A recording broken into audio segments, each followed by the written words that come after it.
Bab di mana tempat beriktikaf. Kita nak beriktikaf di mana? Itu tajuknya. Imam Abu Daud dengan sanadnya meriwayatkan daripada Ibnu Umar bahawa Nabi sallallahu alaihi wasallam beriktikaf pada 10 akhir Ramadan. Kata Nafi' Abdullah, yakni Abdullah bin Umar telah menunjukkan kepada saya tempat di mana Rasulullah sallallahu alaihi wasallam selalu beriktikaf di masjidnya. Minal masjidi, di masjid. Di masjidnya pun boleh juga. Di masjid. Di masjidnya pun boleh juga. Waktu lebih molek lagi. Sebab tempat khusus tu bukan di masjid maksudnya. Bukan di masjid maksud masjid mana-mana, dah. Tapi kalau orang mengaji Arab ada, alillah ada masjid khusus lah. Tak apa, itu kita bincang kemudian. Terjemah dulu. Dengan sanadnya Imam Abu Daud meriwayatkan daripada Abi Hurairah, katanya Nabi sallallahu alaihi wasallam beriktikaf pada pada setiap bulan Ramadan 10 hari. Bila tiba tahun di mana Nabi sallallahu alaihi wasallam wafat, beliau beriktikaf selama 20 hari. Bab orang yang beriktikaf boleh masuk ke rumahnya atau ke rumah untuk memenuhi hajatnya, untuk menyempurnakan hajatnya. Imam Abu Daud dengan sanad yang meriwayatkan daripada Aisyah, katanya Rasulullah sallallahu alaihi wasallam bila beriktikaf, baginda menghulurkan, mendekatkan kepadaku kepalanya, lalu aku menyikat rambutnya. Baginda sallallahu alaihi wasallam tidak masuk ke rumah melainkan untuk memenuhi ataupun menyempurnakan hajat seorang manusia, hajat manusia, ataupun kalau kita kata lebih dekat lagi, melainkan untuk qada hajat, untuk qada hajat dalam bahasa kita, qada hajat dalam bahasa kita.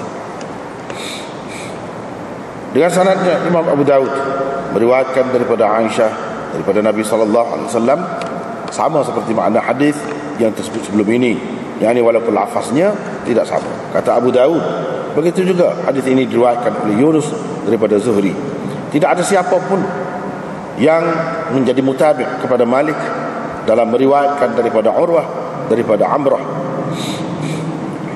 Hadis ini diriwayatkan oleh Ma'mar, Ziyad bin Sa'ad, dan selain daripada mereka berdua, daripada Zuhri, daripada Urwah, daripada Aisyah.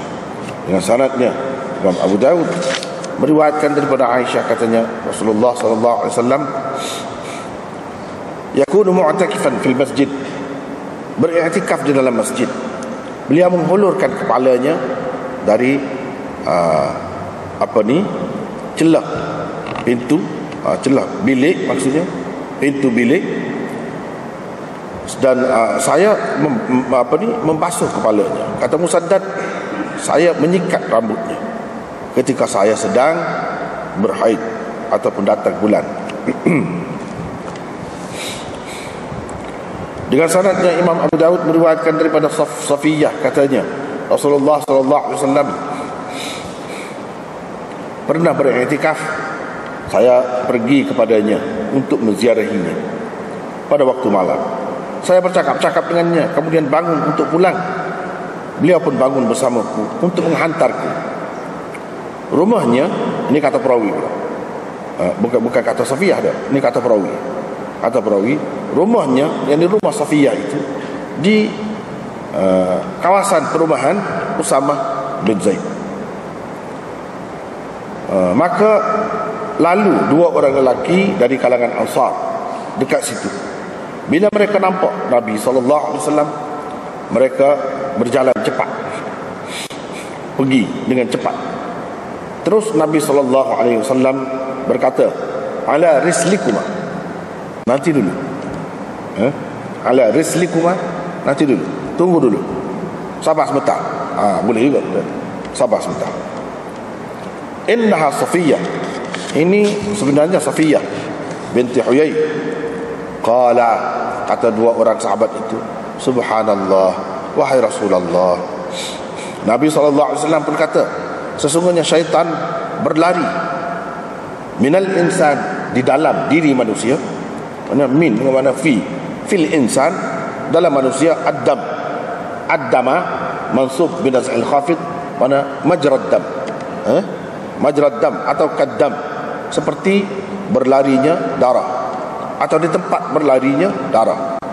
Fa khasyitu an yaqdhifa fi qulubikuma syai'an. Saya takut syaitan mencampakkan sesuatu, atau syak perawi lintasan hati yang buruk di dalam hati kamu berdua.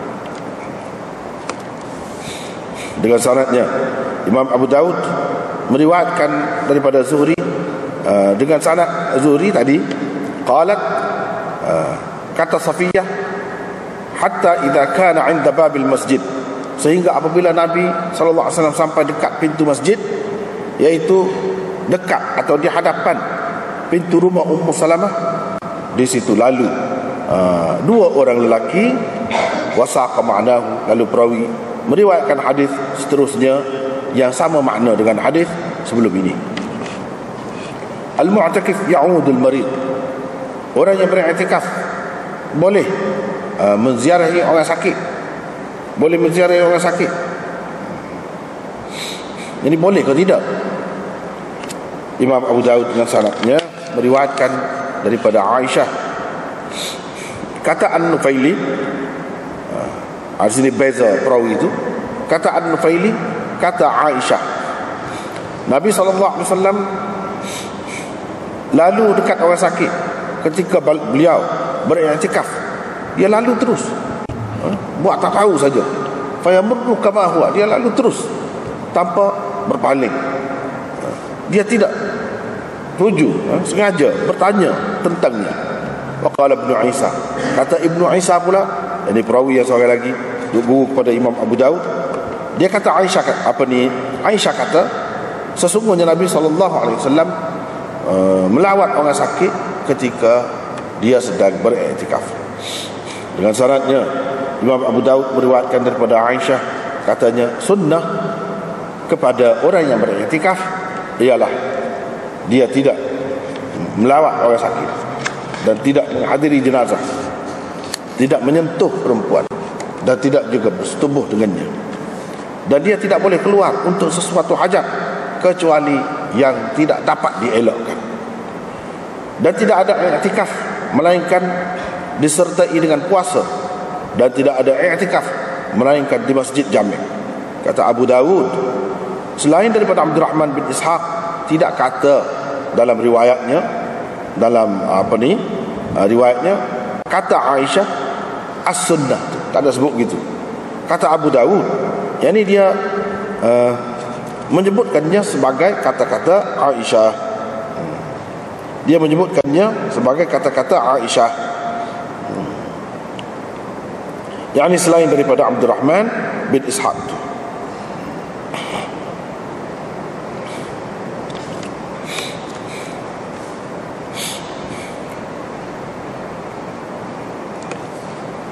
Dengan sanadnya Imam Abu Daud meriwayatkan daripada Ibnu Umar bahawa Umar radhiyallahu anhu pernah berniat untuk beriktikaf semasa jahiliyah, satu malam ataupun satu hari dekat Kaabah. Dia berniat ataupun bernazar untuk beriktikaf di Kaabah semalam ataupun sehari semasa dia jahiliyah, mana semasa dia belum memeluk agama Islam. Lepas tu tak ada dia tunaikan niat dia tu, sempurnakan niat dia tu ataupun nazar dia tu, masuk Islam. Dia tanya Nabi SAW, paling mana nak buat niat tu? Nabi SAW kata, beriktikaflah engkau dan berpuasalah. Dengan syaratnya Imam Abu Daud meriwayatkan daripada Abdullah bin Budail dengan sanadnya, dengan sanad selepas tu nahwahu, sama seperti makna hadis sebelum ini. Qala, katanya, fa bainama huwa mu'takif, ketika Nabi sedang beriktikaf, ketika dia sedang beriktikaf, yakni Umar.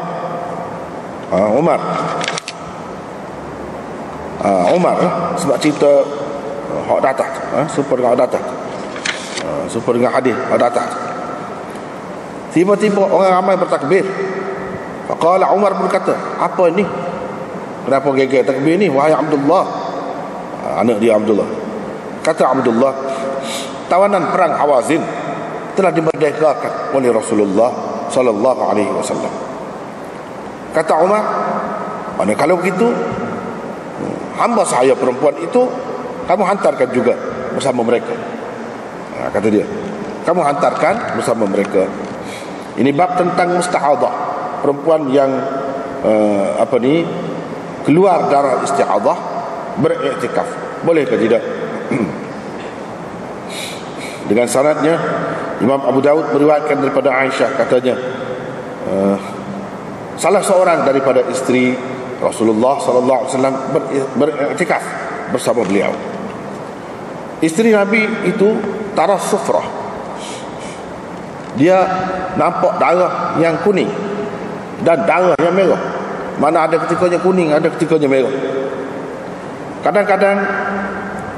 Kadang-kadang boleh juga, rubama boleh juga, sering kali kami letakkan atas ni macam mangkuk di bawah dia, di bawah punggung dia ketika dia sedang bersembahyang. Itulah penghujung kitab Siyam dan I'tikaf habis tadi. Tak apa, kita tengok semula. Di mana tempat beriktikaf? Kalau kita nak beriktikaf, nak iktikaf mana? Tempat yang lagu mana? Boleh beriktikaf. Imam Abu Daud nak isyarat kepada ada khilaf dalam masalah ni. Jumhur ulama mengatakan iktikaf hanya di masjid. Tapi masjid tu masjid lagu mana pula? Ada khilaf pula. Satu golongan lagi mengatakan iktikaf untuk perempuan boleh di rumah pun tak apa, iaitu satu kawasan tempat semaya dalam rumah. Kalau ada tempat khusus, setengah-setengah orang tu dia di rumah dia tu ada tempat khusus untuk semaya, situ boleh beriktikaf. Orang panggil Masjidul Bait. Imam Abu Daud nak isyarat pada hal tu, dia buat tajuk ni. Jadi bagi dia nya iktikaf ni sama ada lelaki atau perempuan tak boleh kecuali di masjid. Sebab itu dia tak mari hak tu pendapat asal lagi, dia tak mari. Hak ni hak lebih kuatnya, sebab ini yang tersebut di dalam hadis dan juga di dalam asar yang begitu banyak.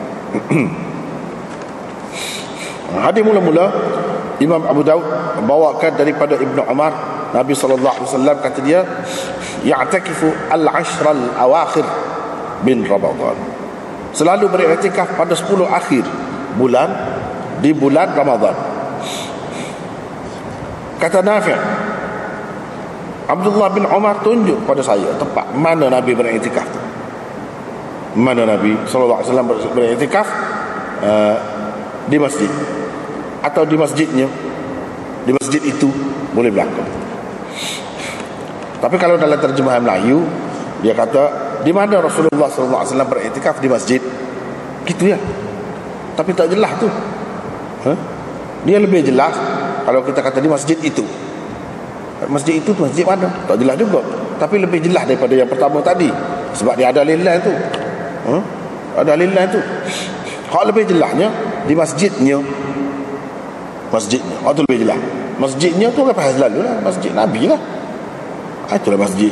Kalau kata masjidnya tu masjid Nabi lah. Memang pohon ni maksudnya dia beriktikaf di masjid dia lah, bukan masjid lain. Pak kita tahu mana kata masjidnya tu. Kepada orang yang mengaji nahwu molek, dia tak ada jadi masalah. Sebab alillah tu dikira alif lam iwaq. Iwaq kepada mudhaf ilaih yang mahdzuf. Takdirnya masjidihi, min masjidihi. Masjid masjidnya. Sebab itu masjid ni maklum. Bukan kalau kata masjid saja, masjid mana? Tak tahu mana-mana. Dah maklum masjid dia. Masjidnya. Lepas tu nya tu baik mana? Alillah. Alillah apa dia? Alillah iwaq. Iwaq kepada ke dia? Mudhaf ilaih yang mahdzuf. Mudhaf ilaih yang mahdzuf tu kepada dia? Min masjidihi gitu. Hak tu baru tu kan. Baru tak keliru. di masjidnya. Jadi min di sini bukan dengan makna min, bukan daripada masjidnya. Beriktikaf tempat di mana Rasulullah SAW beriktikaf bukan daripada masjidnya. Kalau zaman dulu memanglah orang terjemah lagu tu, memanglah. Kalau kita ngaji pondok, dia terjemah min daripada semua lagu mana-mana pun. Tapi ya boleh kalau terjemah lagu tu, kita lama memang tulis lagu tu, tapi orang kita sendiri, orang Melayu sendiri tak faham. Tak faham. Jadi kena huraf pula pada orang Melayu. Apa lagu tu? Tak perlu. Jadi min tu dia tidak dipakai dengan makna min semua. Min tak ada kala dengan makna bi, ada kala dengan makna fi. Dengan makna fi, fil masjid, fi masjidihi, gitu maksudnya. Baru selesai. Tapi kalau dia tidak buka pemahaman tentang huruf jar, situ dia jadi punca. Dia tak buka peluang. Sedangkan huruf jar ni dia penggunaan dia sangat luas. Tukar ganti tu selalu biasa dalam Quran, dalam hadis biasa. Tukar ganti, ni min dengan makna begini, ni fi dengan makna begini, macam-macam. Tak apalah. Baiklah, kita tengok. Dia sebut sini dalam syarah, Abdullah bin Umar pernah tunjuk kepada saya tempat di mana Rasulullah SAW selalu beriktikaf di masjidnya itu. Situ dalam syarah, alladhi kana ya'takifu fihi, yang Rasulullah SAW selalu beriktikaf. Kita ambil mana selalu? Ambil daripada madhi, istimrari, kana sebelum fi'il mudhari, ya'takifu. Tapi kalau orang zaman dulu, ni cara kita ngaji lah. Moga anak ni pun orang pondok juga, ngaji pondok juga, tapi cara dia terjemah tu banyak kalau tidak jelas macam ni. Dia tak ada madhi istimrari juga apa ni, madhi ba'i, madhi tamannai, madhi taraji ke apa, dia tak ada bagi gitu. Benda-benda ni anda setelah pergi ke India baru faham. Dia ada pembahagian pula madhi gini. Kalau kita ngaji sini dia tak ada. Tempat ya Rasulullah SAW beriktikaf gitu. Bukan gitu mana, selalu beriktikaf di tempat tu. Dia tunjuk kepada saya selalu bila? Pada masa lalu, pada masa dia ada dulu, dia selalu beriktikaf dalam masjid dia tu. Rata kau ikut dia kau? Dia ada tempat selalu dia beriktikaf di situ. Itu maksudnya. Baik. Dalam syarah dia sebut Ibnu Majah dengan syaratnya ada beriwayatkan dengan lebih terang lagi daripada Nafi', daripada Ibnu Umar, daripada Nabi SAW, bahawa dia beriktikaf, annahu kana idza i'takafa, Nabi SAW bila nak beriktikaf, ni semua nak baca syarah kau, nak baca asar kau, dia tak lagi. Kalau nak main kitab asar, dia kena kemak ilmu alat.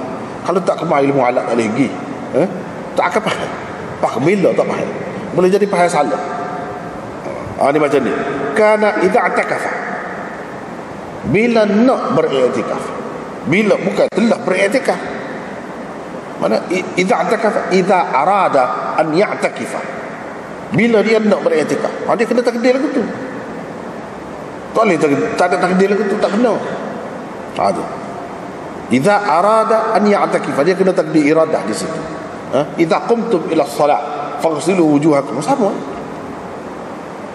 Idza qumtum bukan makna lepas pada semaya, selesai semaya baru ambil semaya. Kalau kita tak takdir nak tadi, dia akan jadi gitu, lepas semaya baru ambil semaya. Sedangkan ambil semaya ni sebelum semaya. Jadi kena takdir iradah tu. Idza aradtumul qiyam ila solat, misalnya, di situ kita takdir je begitu. Tengoklah dalam kitab mana-mana pun, tafsir mana-mana memang dia takdir gitu. Sama juga di sini. Idza i'takafa, bila Nabi SAW nak beriktikaf, turiha lahu firashuhu, akan dihamparkan untuk baginda tilamnya. Kita faham? Setengah orang dia kata iktikaf lebih kurang lah, buat tikar kelas sudah dah. Nabi bawa dengan katil, dengan lembek, tak ada apa. Waktu kita kata katil habis dalam masjid, dah lah. Ni Nabi ni, dia hampar untuknya firashnya, tilamnya. Wa yudha'u lahu sariruhu, dan diletakkan untuk bagi kita katil. Bagi katil. Bagi katil. Wara'a ustuwanat taubah, di belakang tiang taubat, nama dia. Pada masa tu ada satu tiang, situ apa panggil tiang taubat, apa panggil. Qala fi wafa'il wafa', dalam kitab wafa'il wafa' dia kata qala al-Badr bin Farhun, Tabarani menukilkan fi mu'jamihi, bukan mu'jamatin, salah. Kalau banyak kitab ni dia salah cetak. Bukan salah pengarang. Pengarang dia orang pandai. Tidak, benda lagu dia tak salah benda setara ni. Jadi Tabarani fi mu'jamihi, bukan mu'jamatin. Mu'jamatin salah. Fi mu'jamihi, dalam mu'jamnya ada menukilkan daripada Ibn Umar radhiyallahu anhu anna dhalika mimma yalil qiblah yastanidu ilaiha.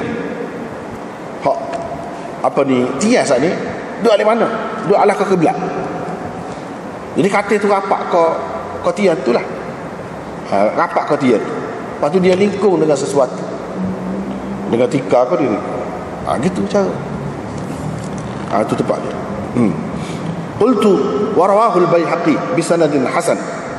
Kata pengarang ni Maulana Khalil Ahmad ni, dia kata hadis ni diriwayatkan juga oleh Baihaqi dengan sanad yang hasan. Walafzu, lafaznya anna Rasulullah sallallahu alaihi wasallam, Rasulullah sallallahu alaihi wasallam bila nak beriktikaf yutra'u lahu firashuhu aw sariruhu ila ustuwanati ta'wiyah. Tak kena tu. Ni salah pula. At-taubah, bukan ta'wiyah, taubah. Ila ustuwanati taubah. Mana ada kitab ni tu kena jagalah. Kena baiki.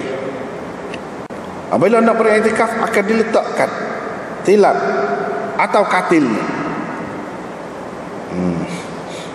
rapat kepada tiang taubat tadi, mimma yalil qiblah, di sebelah kiblat, yastanidu ilaiha. Tilam ataupun katil dia tu rapat kepada tiang tadi. Gitu maksudnya. Habis. Jadi sekarang ni kita sudah tahu Nabi SAW dia duduk mana, keadaan masjid dia sudah berubah. Tak ada dah tiang-tiang ni. Tak ada dah. Cumanya kalau ada pun ada tulis. Ada tulis situ. Tepat asal je ke dia situ. Ya ada lah tulis-tulis tu. Sekadar tu lah kalau ada paling tinggi. Lepas tu hak selebihnya tak ada belakang. Ini cerita je. Learn ni tak ada. Tak tahu mana. Ada peluah masjid tu. Alah kau depan, alah kau belakang, peluah belakang tu. Tak ada dah. Cuma tempat-tempat tu ada lah tulis. Ini pintu rumah sekian-sekian. Dekat tu. Dia ada tulis. Sekadar tulis lah sebagai peringatan. Adapun bentuk pintu, rupa pintu hak asal tu tak ada dah. Tak ada dah. Cuma dia letak tanda macam tanda gitu, dia tulis. Ada sekadar tu lah kalau ada pun. Tak apalah. Jadi sudah tahu situ tempat dia beriktikaf selalunya. Dan dia beriktikaf ni 10 akhir dengan buat pergi sekali dengan lembek ke apa. Tidak kata dah nak buat ibadat kan. Nak berapak diri dengan Tuhan. Jadi tak payahlah lembek tu katil tu. Tidak gitu. Tak ada buat Nabi SAW dia seperti biasa, seperti duduk dalam rumah. Di situ pun ada katil, ada tilam juga. Tidak salah kalau kita nak buat gitu. Tidak kata dah bila nak buat ibadat ni, terutama iktikaf, jadi kena pakai hak kasar-kasar sajalah. Mata pun tak payah ada. Dah. Sepatutnya je ada. Boleh ada tu. Bahkan Nabi SAW pun berguna juga benda-benda tu walaupun ketika beriktikaf. Jadi nak ayatnya beza iktikaf dengan orang panggil tapa ni beza. Kalau orang panggil bertapa bukan lagu tu. Satunya tempat tu dalam gua. Makan pula tak cara tu. Lepas tu tidur pula tak cara juga. Ada pohon ni iktikaf ni tidak dalam masjid. Dekat je rumah Nabi tu, dekat sebelah. Sambung tu tengok dia olah kepala dia dalam rumah. Biar Aisyah sisir rambut. Mana sambung rumah dia, sambung dengan masjid. Tak apa, habis itu. Lepas tu dia petik Imam Nawawi tulis. Jika dia Imam Nawawi tulis hadis-hadis ni menunjukkan bahawa iktikaf tidak sah kecuali di masjid. Kecuali di masjid. Kerana Nabi SAW dan isteri-isterinya dan para sahabatnya hanya beriktikaf di masjid. Padahalnya mestilah jadi susah iktikaf di masjid itu. Kalau boleh di rumah, tentu buat dah. Sekali kau sekurang-kurangnya ini buat, terutama untuk orang-orang perempuan. Kerana orang-orang perempuan itu lebih banyaklah keperluan dia duduk di rumah. Lagu tu tak ada, sekali pun tak ada.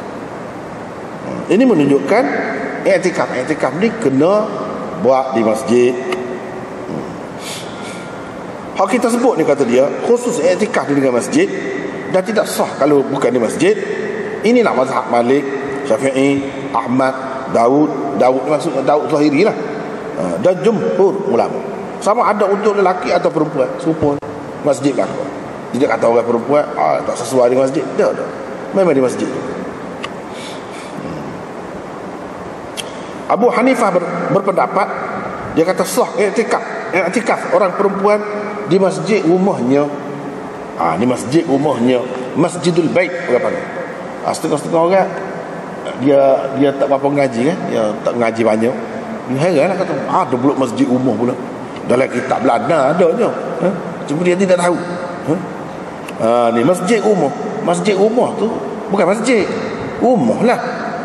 Kan selalu juga di mana-mana lah, di bandar, di kampung orang kita kan, dalam rumah dia besar, ada satu ruang yang kecil dia sediakan untuk tempat sembahyang. Kalau nak sembahyang pun dia pergi situ lah. Itu orang panggil Masjidul Bait, masjid di rumah. Masjid di rumah ni itulah, bukan ada buat niat masjid ke apa, tak ada. Orang panggil dalam istilah fiqhnya masjid di rumah. Iaitu tempat yang disediakan di rumahnya untuk semayanya. Itu orang panggil Masjidul Bait. Kata Abu Hanifah,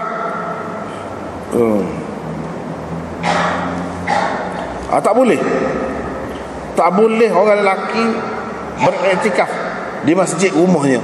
Orang lelaki tak boleh. Ni khusus untuk orang perempuan saja. Lepas tu dia kata serupa dengan mazhab Abu Hanifah ni dalam masalah mana? Dalam masalah orang perempuan boleh beriktikaf di masjid rumah dia. Serupa dengan waktu satu qaul qadim Syafi'i. Qaul qadim Syafi'i ada juga kata begitu. Tapi qaul qadim itu qaul qadim yang dhaif. Mengikut tokoh-tokoh dalam mazhab Syafi'i, dia kata waktu pendapat yang dhaif. Tapi ada juga Imam Syafi'i pun ada juga dalam qaul qadim, dia kata ada masjid di rumah. Orang perempuan boleh beriktikaf di situ. Tapi itu mengikut ulama-ulama dalam mazhab Syafi'i, dia kata tak kuat. Dan sesetengah tokoh-tokoh dalam mazhab Malik mengharuskannya boleh. Boleh. Ada mana ulama dalam mazhab Malik kata orang perempuan boleh beriktikaf di Masjidul Bait. Dan ba'du ashab Syafi'i lil mar'ah wal rajul fi masjid baitihima. Ada juga ashab Syafi'i, maknanya tokoh-tokoh dalam mazhab Syafi'i ataupun dalam istilah ashab ni, ada kala tokoh-tokoh, ada kala anak murid Syafi'i itu sendiri. Antara ramai-ramai anak murid Syafi'i itu ada yang berpendapat orang perempuan dan lelaki boleh beriktikaf di masjid rumah mereka berdua. Mana lelaki perempuan boleh. Ada juga pendapat itu. Lelaki perempuan pun boleh. Kita ada lelaki nak ke mana? Ya, orang ni tidak segar semua. Tidak senang nak pergi ke masjid, nak iktikaf. Ketika sakit, kena stroke, kena gapo tu tak boleh nak pergi mana dah. Ketika itu ingat benar ke masjid, pada kan nak iktikaf masjid susah. Kalau ikut pendapat ni ada lah. Kenapa pendapat ni? Iktikaf di rumah, di rumah, tempat sembahyang boleh. Gitu.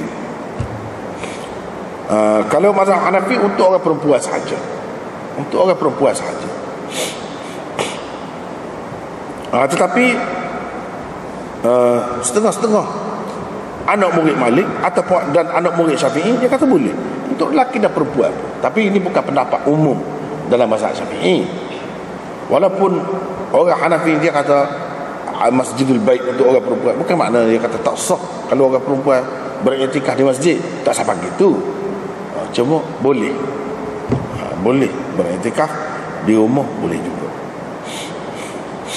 Pasal apa? Pasal dia tak boleh lawan hadis. Walaupun dia berpendapat orang perempuan boleh beriktikaf di Masjidul Bait, tapi kalau orang perempuan tu beriktikaf di masjid, dia berdosa apa? Dia tak kata lagi tu juga, tak berani. Pasal apa di rumah hadis ni? Hadis tak berani. Cuma dia kata gitulah untuk kemudahan orang perempuan. Sebab dalam mazhab Hanafi ni, di masjid dia tak ada ruang untuk orang perempuan. Dia tidak menggalakkan orang perempuan sembahyang di masjid. Kelebihan sembahyang di masjid ni khusus untuk lelaki. Sembahyang Jumaat pun khusus untuk lelaki. Perempuan boleh sembahyang rumah. Dia kod tu, dia pegang dengan hadis-hadis khusus lah. Adalah hadis tu. Kita sudah jumpa dah dalam Abu Daud ni pun hadis tu. Mana sembahyang di rumah lebih baik daripada sembahyang di masjid. Sembahyang dalam bilik di rumah lebih baik daripada luar. Sembahyang di tempat hospital lagi lebih baik. Dia pegang dengan hal tu. Adapun jumhur ulama, dia tak pegang dengan hal tu. Hadis tu dia terima juga. Cuma tu dalam keadaan darurat benar, dalam keadaan tak amal benar. Kalau amal tak apa nak pergi masjid. Gitulah. Lepas tu jumhur khilaf pula tentang jumhur yang mensyaratkan iktikaf dikena di masjid. Khilaf pula. Masjid tu masjid lagu mana? Khilaf pula. Semua sepakat dah masjid kena masjid iktikaf. Tapi masjid lagu mana? Khilaf pula. Syafi'i dan Malik dan jumhur ulama dalam mazhab berkata sah i'tikaf fi kulli masjidin, dalam semua masjid. Hak orang panggil masjid, hak diniatkan masjid, boleh. Tak kira semaya 5 waktu ke situ, kalau tidak semaya penuh 5 waktu, 3 waktu je semaya, tak kira. Tak ada semaya jemaah ke situ, tak kira. Asal nama masjid. Surah bukan masjid, walaupun orang semaya jemaah tak boleh. Masjid Iktikaf ni khusus dengan masjid. Banyak juga tempat kita ni kan, orang semaya surah semaya jemaah surah. Jadi situ dah semaya jemaah boleh lah pergi iktikaf. Tak boleh, sebab dia tidak niat masjid. Dia kena niat masjid, walaupun kecil.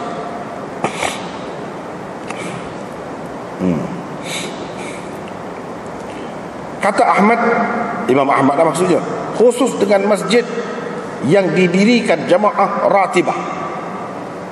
Jemaah ratibah ni semaya 5 waktu tak ada sama, tak miss. Masjid lagu tu baru boleh nak iktikaf. Kalau masjid tak cukup semaya 5 waktu dia, tak boleh. Itu pendapat dia. Abu Hanifah kata khusus dengan masjid yang semua semaya dikerjakan di masjid itu. Semua semaya. Sembahyang apa? Semua sembahyang 5 waktu. Lepas tu sembahyang jemaah. Dia kena tempat lagu tu. Kata Zuhri dan lain-lain ulama, khusus dengan masjid yang didirikan jemaah. Kalau sembahyang 5 waktu ada, tapi jemaah tak buat situ, tak boleh. Kena hak boleh sembahyang jemaah. Ada juga ulama menukilkan, ni khilaf ni, pendapat Hudzaifah bin Al-Yaman, sahabat Nabi tu, iktikaf ni khusus dengan 3 masjid saja. Hak lain daripada tu dalam dunia tak boleh nak iktikaf. Khusus dengan 3 masjid tu saja, iaitu Masjidil Haram, Masjidil Madinah dan Masjidil Aqsa. Ini pendapat dia. Tapi pendapat ni tidak popular lah. Sekadar sebut lah. Sekadar sebut. Pendapat umumnya ulama-ulama besar ni tidak kata lagu. Sahabat-sahabat lain, seramai-ramai sahabat lain tak kata begitu. Tak kata begitu. Baiklah. Jadi begitulah keadaan.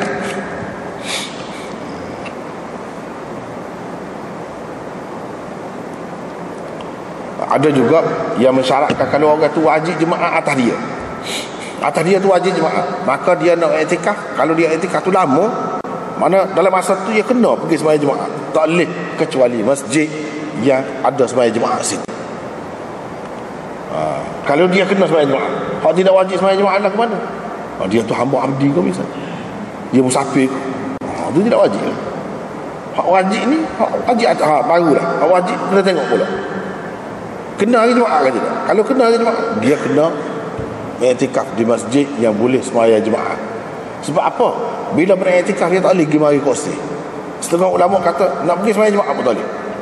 Lepas tu lagu mana tak pergi sembahyang jemaah? Dia kena cari tempat pergi sembahyang jemaah. Nak gitulah cara. Jadi nak keluar daripada masjid tak pergi sembahyang jemaah pun tak boleh. Sebab tu ikatan iktikaf ni. Nak suruh kita terikat dengan masjid ni. Nak suruh sementara terlupa kepada dunia ni, buang-buang sementara. Nak suruh tenang jiwa. Nak suruh tenang jiwa. Itu caranya. Tak apalah. Riwayat daripada Abi Hurairah, kata dia Nabi SAW beriktikaf pada setiap bulan Ramadan 10 ayyam, 10 hari. 10 hari. Ada kalanya sebut 10 malam. Maksudnya 10 hari 10 malam lah. Atas 10 malam sekali dengan hari dia lah. Falamma kana al-'am alladhi qubida fihi i'takafa 20 yawman. Benda-benda lagu ni. Sebab tu ialah kepada hak ngaji khusus lah. Kalau tidak ngaji khusus tu tak apa. Moga dia tak ada kitab tangan.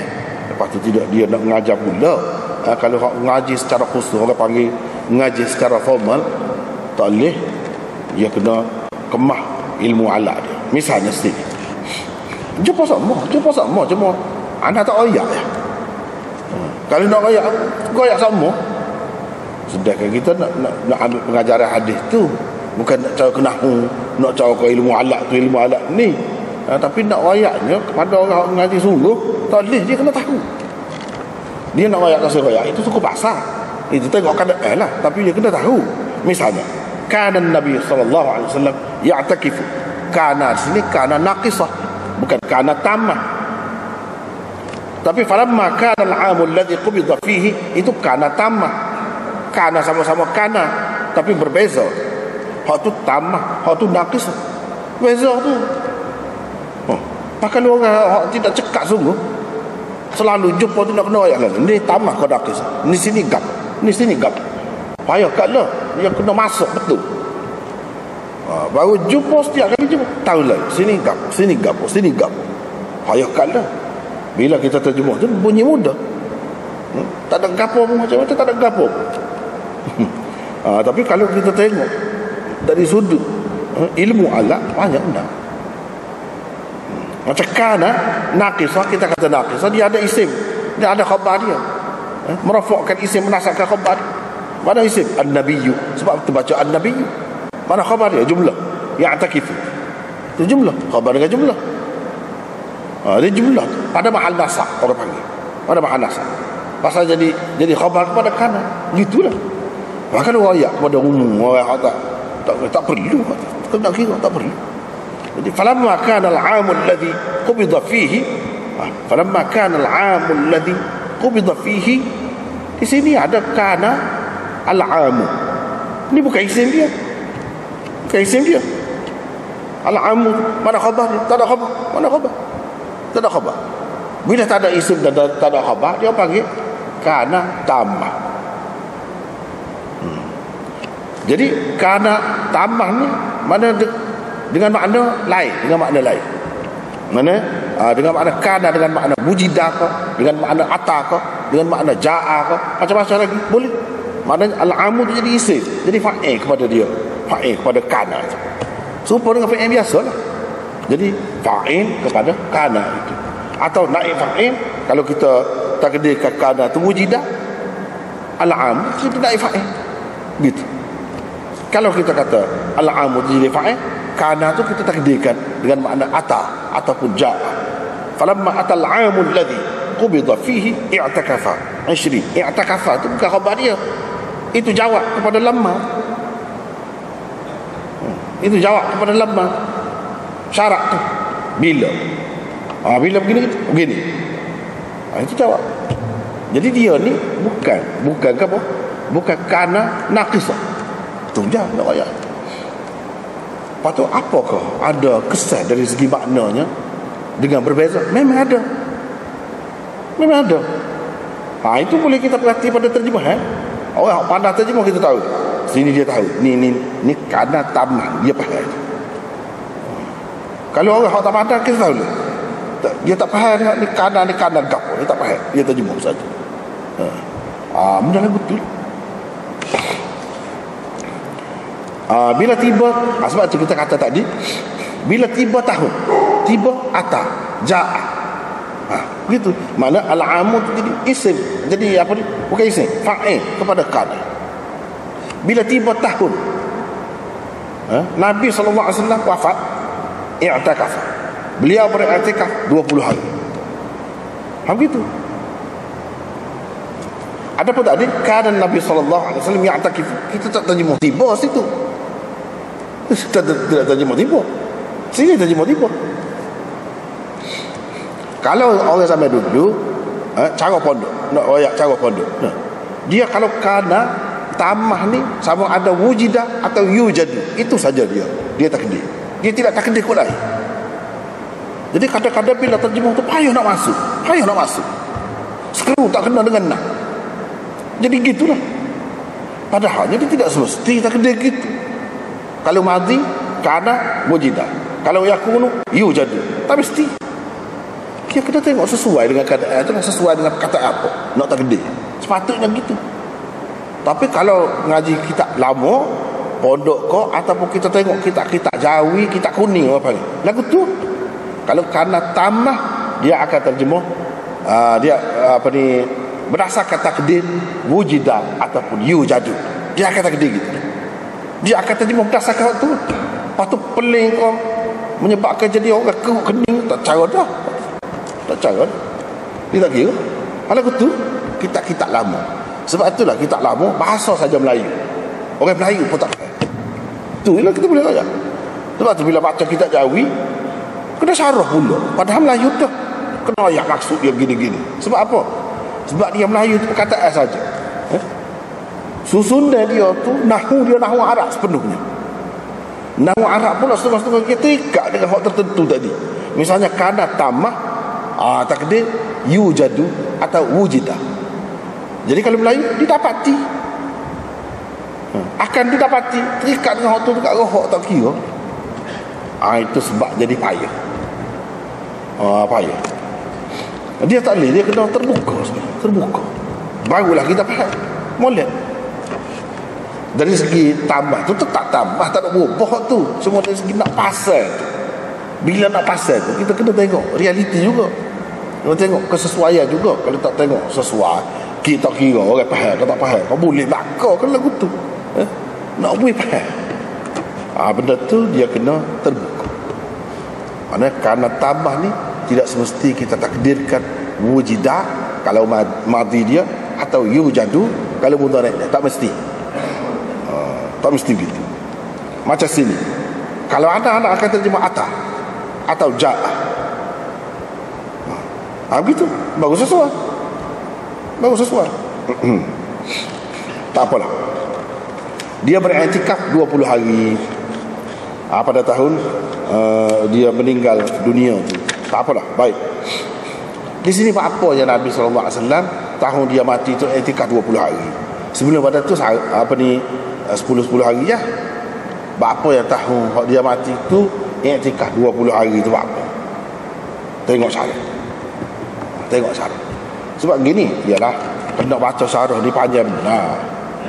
Tapi kalau anda duduk baca syarah ni, kadang-kadang dalam syarah ni pada juga salah silap dia. Kalau kena hak tak kemah, dia baca syarah ni. Tak lain, orang lain. Dia tak faham. Dia kadang-kadang baca kitab ni, kena tengok juga sini mungkin kesalahan tak. Hak sepatutnya lagu mana, dia kena boleh agak. Sebab kita baca bahasa Melayu kita lah, tepat salah kita boleh agak sini salah ni. Pasal kita ada zuk bahasa Melayu. Kita menghayati segera bahasa Melayu. Bahasa Arab ni pasal banyak sangat kaedah. Kadang-kadang kita tidak Arab ni tak sampai ke situ, tak sampai kepada peringkat segera salah.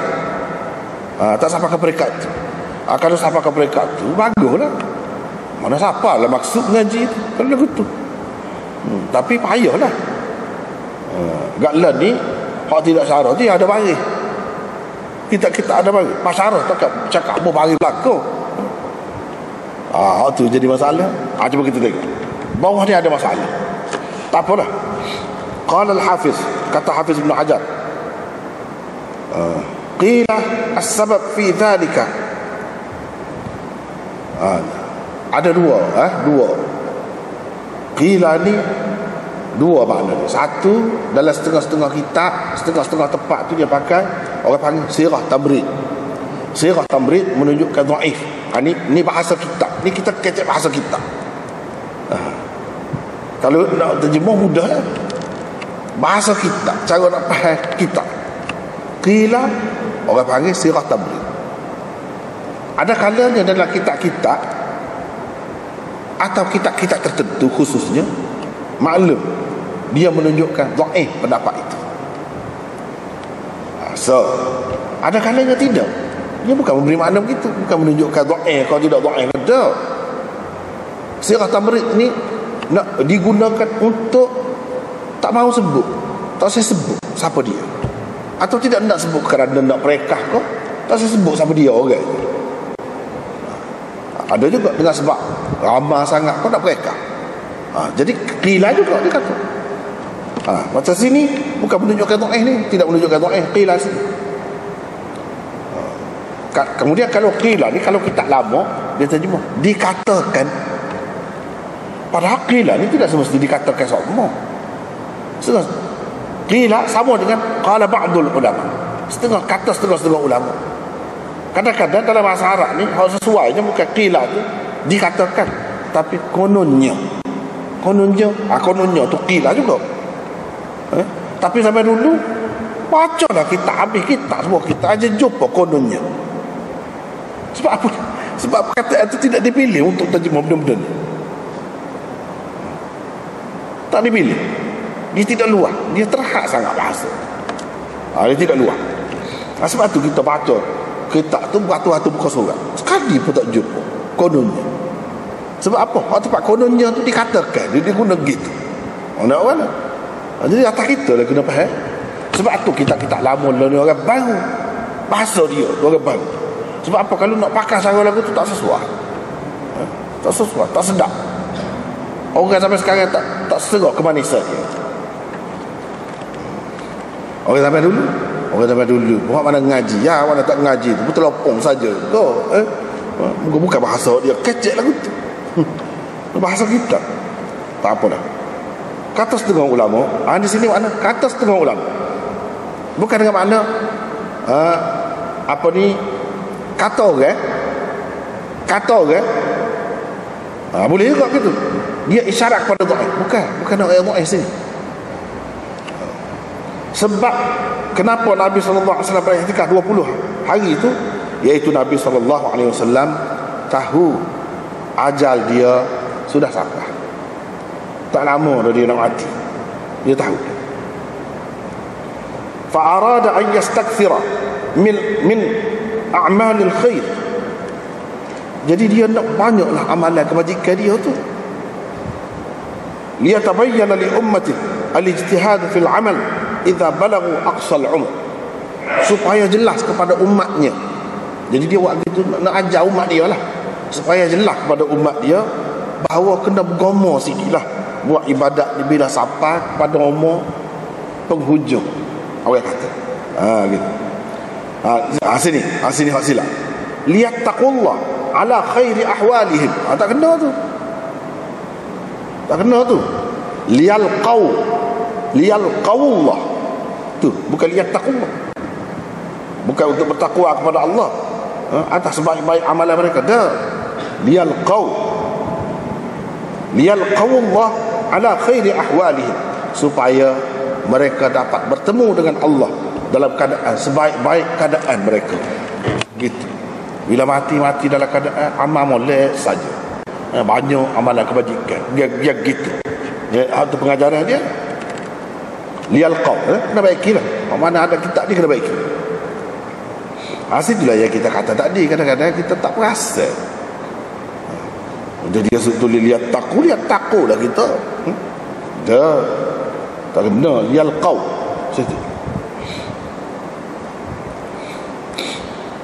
Pendapat yang kedua, sebabnya ialah Jibril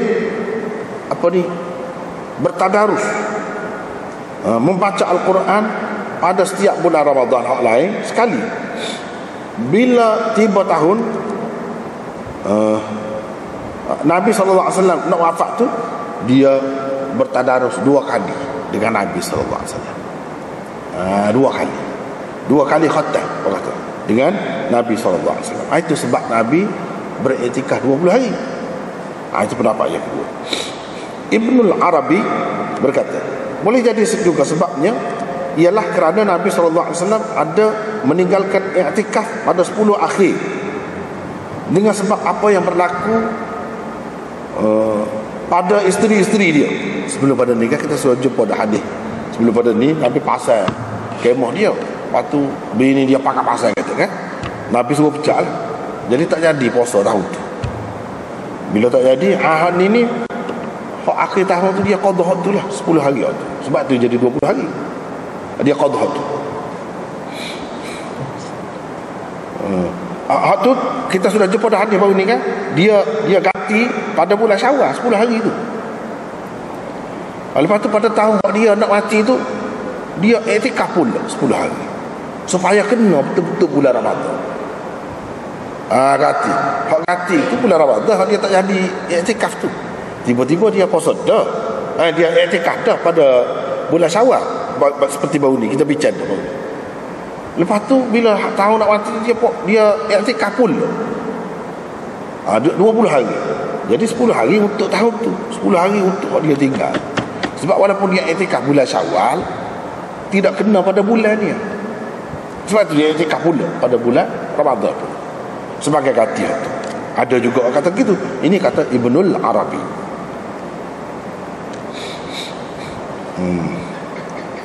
Wa aqwa min dhalik, lebih kuat daripada tu kata dia, sebabnya Nabi SAW beriktikaf pada tahun dia nak mati itu 20 hari, kerana pada tahun sebelumnya Nabi bermusafir. Tahun sebelum pada itu dia musafir. Bila dia musafir, dia tak boleh nak iktikaf. Jadi pada tahun akhir dia nak mati tu, dia iktikaf 20 hari, 10 hari ni untuk ganti hak dia tak ada. Dia musafir. Hak ni lebih kuat lagi. Sebab apa lebih kuat? Sebab ada hadis yang menyokong. Ada hadis yang menyokong. Hak tadi, hak ni tak ada, andaian saja. Andaian saja. Hak ni ada hadis. Iaitu hadis yang dikemukakan oleh Nasa'i, dan ini lafaz ni, lafaz Nasa'i. Abu Daud pun ada juga. Ibnu Hibban kata sahih. Ibnu Hibban dan lain-lain kata hadis ni sahih. Iaitu hadis Ubay bin Ka'ab. Nabi SAW beriktikaf pada 10 akhir bulan Ramadan. Pada 1 tahun dia bermusafir dan tidak dapat beriktikaf. Bila tiba tahun berikutnya, beliau beriktikaf 20 hari. Iktikaf 20 hari. Jadi 10 hari itu untuk ganti hak ni lah dia musafir. Itu pendapat. Satu pendapat yang lain, boleh jadi juga beberapa kali berlaku begini, seperti ini.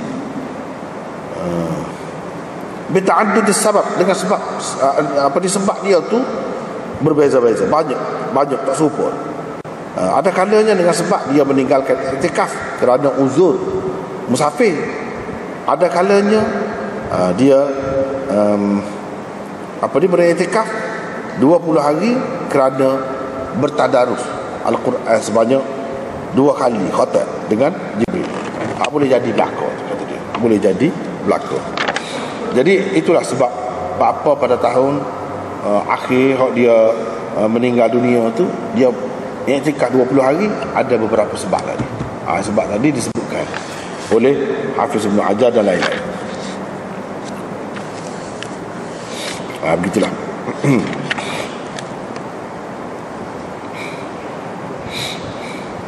Tak kira lah aku mana-mana pun, sebab ke mana-mana pun ulama ada berpendapat begitu. Jadi kita boleh ambil kira lah. Boleh ambil kira kalau berlaku pada kita. Kalau berlaku pada kita, hak tu Jibril mari nak tadarus dengan kita tu tak ada lah tu bahagian tu. Hak lain-lain kan ada hak tu. Hak lain-lain tu kalau ada, cuba fikirlah, buat lagu tu lah juga. Ini bab orang yang beriktikaf boleh masuk ke rumahnya untuk hajatnya. Untuk hajat, untuk memenuhi hajatnya. Jadi apa dia hajat dia? Buang air besar, buang air kecil. Itu je. Gitu. Kalau tak ada tempat lain nak mandilah. Perlu kena mandi. Dalam rumah juga. Itu je hajatnya. Bukan hajatnya tu bersetubuh dengan isteri, tak boleh. Batal i'tikaf jadi lagu tu. Wala tubashiruhunna wa antum aakifuna fil masajid. Dalam Quran sebut jangan bersetubuh dengan mereka ketika kamu duduk beriktikaf di masjid. Tak boleh. Kita kata kita tidak setubuh dalam masjid, di rumah tak kira. Kira beriktikaf di masjid tu keluar kerana darurat sangat. Darurat ni keperluan asas manusia, sehingga makan tu tidak rumah, makan tu tidak rumah, minum tidak rumah. Lepas tu mari atas,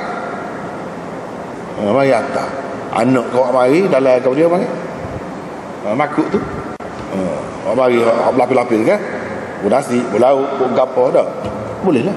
Awak mari makan di masjid, minum di masjid, tidur di masjid. Bukan i'tikaf, lepas tu nak tidur balik rumah. Itulah tidak termasuk dalam i'tikaf ni. Maksud ni hak tu i'tikaf pendek. Hak tu ada khilaf lagi. Hak pendek tu masuk dalam masjid sebentar, kita mari ni masjid dia i'tikaf. Ni i'tikaf boleh dah. Tapi bukan maksud waktu ni. Kalau i'tikaf setara tu tak apa. Ni i'tikaf maksudnya kena sehari semalam sekurang-kurang. Ada yang mensyaratkan nak i'tikaf tu baru kena puasa 3 hari tu. Baru maksud i'tikaf ni. Sebab ayat i'tikaf tu sebut tu dia dekat sekali dengan cerita puasa. Sebab itulah. Lepas tu dalam hadis pun sebut tadi kan, kamu i'tikaf lah, dah puasa lah. Dia sebut sekali. Sebab itu setengah-setengah ulama mensyaratkan puasa untuk orang yang nak beriktikaf. Tak apalah. Lepas tu dia riwayat ni. Ini riwayat Abdullah bin Maslamah daripada Malik, daripada Ibn Shihab, daripada Urwah, daripada Amrah binti Abdurrahman, daripada Aisyah. Kata Aisyah. Serupa lah. Lepas tu cuba kita tengok asal lagi. Qutaibah bin Sa'id pula, tok guru Imam Abu Daud, dia ambil hadis ni orang lain, iaitu Qutaibah bin Sa'id dan Abdullah bin Maslamah. Abdullah bin Maslamah tadilah. Tadi Abdullah bin Maslamah ada. Ni dalam riwayat lain. Mereka berdua berkata, haddatsana al-Laits. Bukan melalui saluran Malik, tapi saluran Laits. Laits ni Laits bin Sa'ad daripada Ibnu Shihab, daripada Urwah dan Amrah. Cukup hati. Ni kepada orang yang nak mendalami ilmu isnad, kena perhati benda-benda lagu ni. Ilmu isnad ataupun ilmu riwayat. Hadis ditengok dari sudut riwayat. Riwayat Urwah dan Amrah daripada Aisyah, daripada Nabi SAW, nahwahu, serupa dengan makna hadis tadi. Lafaz dia tidak sama, makna dia serupa.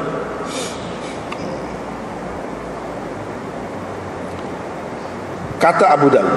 Kena ingat, kalau baca kitab Abu Daud ni, dia apa orang panggil fawaid isnadiyah, boleh kita dapat pada qala Abu Daud. Komentar, ini orang panggil komentar Abu Daud terhadap hadis tu, terutamanya sudut sanad. Itu satu tempat yang menarik. Satu tempat yang menarik, yang berbeza daripada kitab-kitab lain. Kitab lain tak ada lagu ni, Abu Daud saja ada benda lagu. Daripada awal kitab sampai ke akhir dia jaga ni. Dia ada semua qala Abu Daud, qala Abu Daud. Dia nak ayatkan, dia nak ayatnya. Wa kadzalika, begitu juga diriwayatkan oleh Yunus daripada Zuhri. Begitu juga, yakni seperti mana riwayat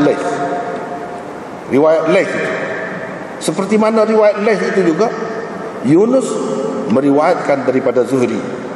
Maksudnya hadis ini Ibnu Shihab ambil daripada Urwah dan Amrah. Cepat timur ni, cepat timur. Urwah dan Amrah, kedua-dua mereka ambil daripada Aisyah. Itu riwayat Laits dan riwayat Yunus. Riwayat Yunus daripada Ibnu Shihab Az-Zuhri.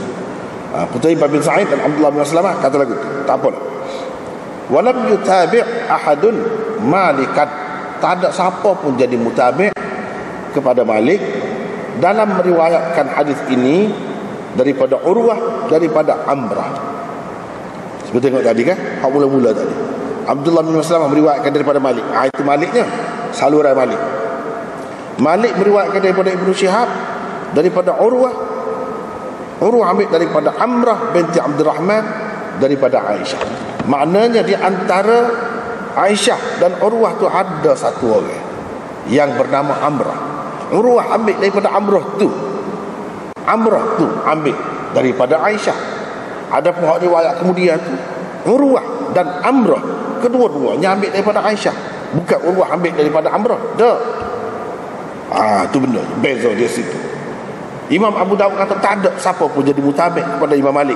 Mana Imam Malik seorang aja hak meriwayatkan daripada Ibnu Syihab, daripada Urwah, daripada Amrah, daripada Aisyah. Itu Imam Malik seorang, tak ada orang lain jadi mutabiknya, kata Imam Abu Daud. Sebab apa orang lain? Cuba tengok Qutaibah bin Sa'id dan Abdullah bin Salamah, sanak yang kedua, dia meriwayatkan daripada Laits, daripada Ibnu Syihab, daripada Urwah dan Amrah. Kedua-dua tu daripada Aisyah, bukan Urwah ambil daripada Amrah. Ibnu Syihab ambil daripada Urwah dan Amrah. Begitu. Wa rawahu Ma'mar wa Ziyad bin Sa'ad wa ghairuhuma 'an az-Zuhri an Urwah an Aisyah. Ni nak ayatnya anak murid Zuhri ni ramai.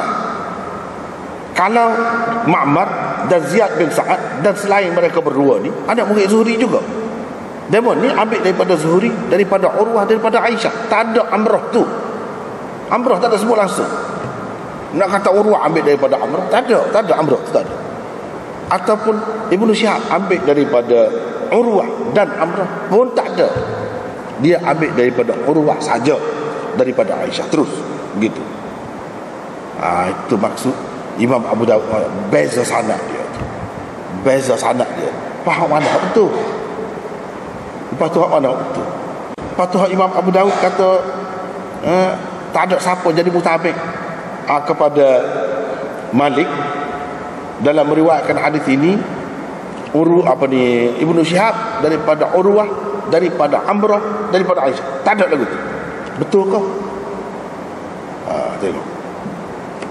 Kita tengok sini. Dalam syarah. Baik. Dia kata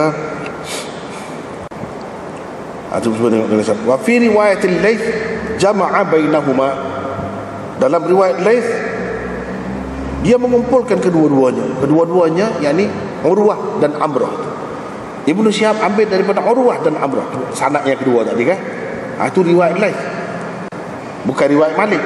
Riwayat Laits, riwayat Laits mengumpulkan kedua-dua, yakni Ibnu Syihab ambil daripada kedua-duanya. Dia kata an Urwah wa an Amrah, ataupun wa Amrah, sama. Yunus meriwayatkan daripada Zuhri, daripada Al-Auza'i, daripada Zuhri an Urwah wahdahu, Urwah saja. Kalau riwayat Yunus daripada Al-Auza'i, daripada Zuhri, Urwah saja. Jadi hak sebut Amrah dalam riwayat Malik ni, dalam istilahnya orang panggil gapo. Ni waktu kita tahu. Fa dzikru Amrah fi riwayat Malik min al-mazid fi muttasil al-asanid. Inilah orang panggil al-mazid fi muttasil al-asanid. Perawi yang ditambah di dalam sanad yang muttasil. Mana kalau tak ada Amrah situ, Ibnu Syihab ambil daripada Urwah, daripada Aisyah, sanad tu bersambung dah. Sambung dah, sebab Urwah memang dia ambil secara langsung daripada Aisyah. Tapi ada kemungkinan Urwah juga ambil daripada Amrah dulu. Hak ambil terus daripada Aisyah ialah Amrah, bukan Urwah. Ada kemungkinan begitu. Berdasarkan riwayat Malik, mana gitulah. Urwah tidak ambil secara langsung daripada Aisyah. Anak saudara dia tak ambil secara langsung daripada mak saudara tu, tapi ambil melalui anak murid mak saudara, hak nama Amrah. Lepas tu kita kata tu ada riwayat lain hak terus Urwah ambil daripada Aisyah. Boleh jadi dulu mula-mula dia dengar dari melalui Amrah, dia pun royak dah kau melalui Amrah, melalui Aisyah. Lepas tu bukan mak dara dia, bukan orang lain. Dia tanya sendiri kan, yalah lah betul dia. Semula dia riwayat terus daripada Aisyah. Begitu ya benarnya. Benda tu tidak jadi mencacatkan sanad ada gapo tak ada gapo. Jadi hak tadi ada tambahan tadi, an Urwah, an Amrah, an Aisyah, itu orang panggil al-mazid fi muttasilil asanid. Ni tambahan saja. Kalau tak tambah dia bersambung dah sanad tu. Kalau ada Amrah saja bersambung juga sanad. Kalau ada Urwah saja bersambung juga sanad. Sanad tu tidak putus. Tidak boleh kata kalau tak ada Amrah sanad ni putus. Jadi dhaif. Dah. Tak nyabik. Tak nyabik.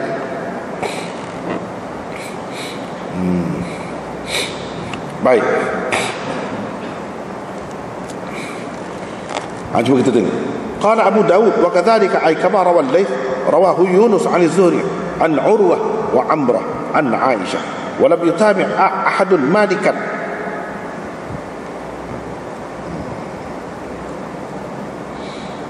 Tak apa dah. Ala Urwah an Amrah fi irad lafzi an baina Urwah wa Amrah. Qala al-Hafiz. Nampak tak? Sebab tu kita memanglah Imam Abu Daud kau siapa kau imam hebat dah, hebat dah. Kita panggil imam dah kan. Tapi orang yang mengaji sungguh dia tidak gaduh hakat tangan. Kalau kita ni hak tahu-tahu ni dah Imam Abu Daud kata begitu, tak ada dah lah. Mana ada lagi orang lain jadi mutabik pada Malik. Malik seorang kata lagu tu dah. Misalnya orang seperti Hafiz Ibn Hajar, dia kata dah ada. Mana dia bantah Imam Abu Daud. Misalnya cuba tengok bawah. Qala al-Hafiz wa dzakara al-Bukhari anna Ubaidullah ibn Umar taba'a Malikan. Ubaidullah bin Umar menjadi mutabi' kepada Malik dalam meriwayatkan seperti tadi. Yani Ibnu Syihab meriwayatkan daripada Urwah, Urwah meriwayatkan daripada Amrah, Amrah tu meriwayatkan daripada Aisyah. Serupa dengan Malik, ada mutabi'nya. Bermakna Imam Abu Dawud kata tak ada mutabi', tak tepat. Tak tepat.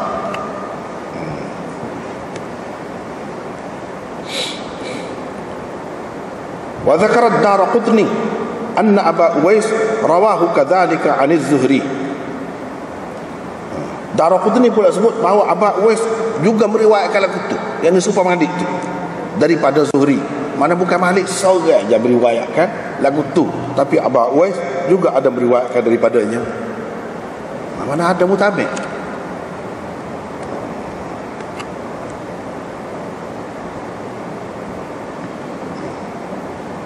Begitu.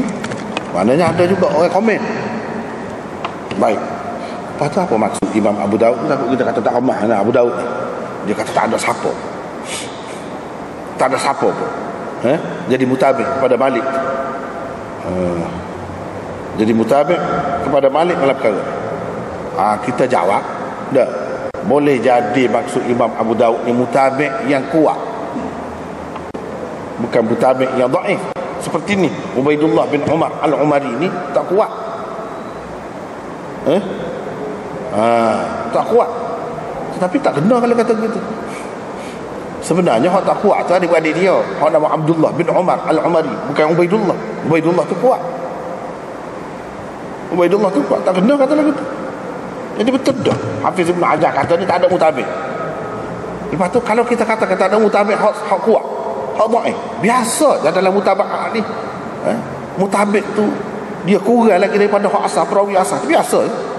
Bapanya tak boleh. Bila dia kata tak ada mutabik juga, sepatutnya dia ambil kira dah lah, bukan kuat saja, hak dhaif pun tak ada juga. Ni ada. Sebab tu kata ayatnya, orang hak lebih setara mana pun dia ada begitu lah. Ada tempat-tempat orang boleh kritik lah, mana begitu. Orang boleh kritik.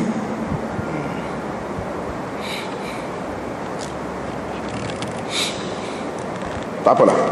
Lepas tu dia kata Rasulullah SAW bila beriktikaf, dia mendekatkan kepala dia kepadaku. Aku sikat rambut dia. Dan dia tidak masuk ke dalam rumah kecuali untuk hajat manusia. Hajat manusia ni maksudnya buai ya. Buai.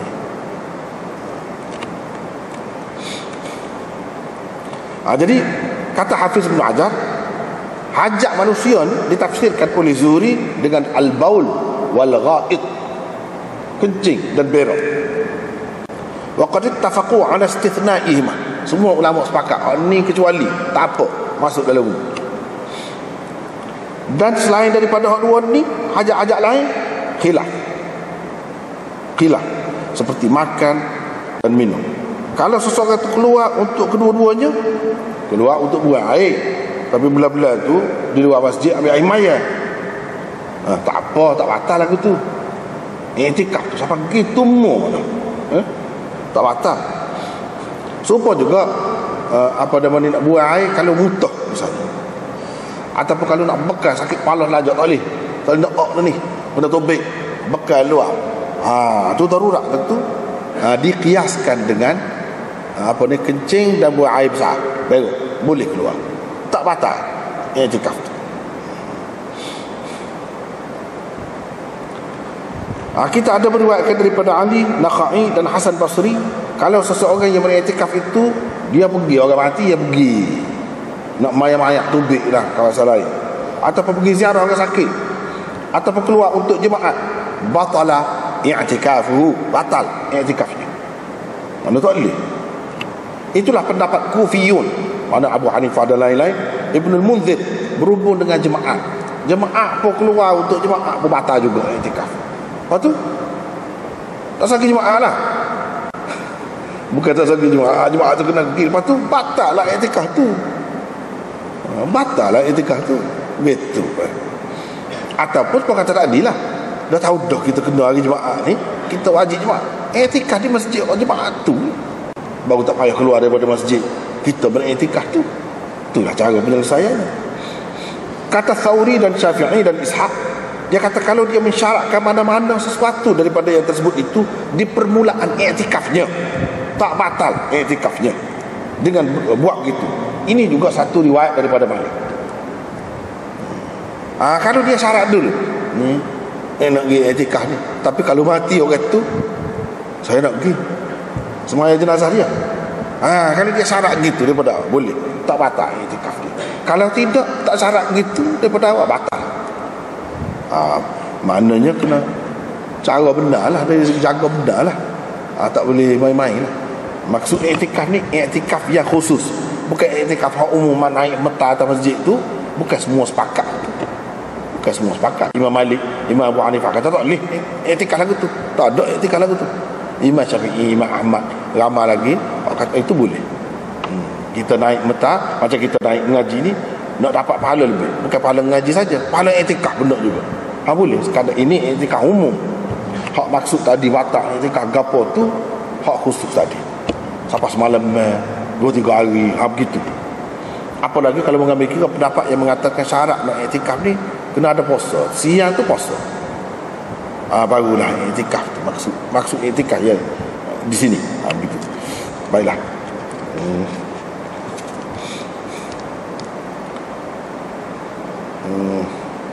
Nampaknya tak ada. Kita tak ada, kalau panjang lagi pun tak ada juga. Sekat tu dulu. Wallahu a'lam.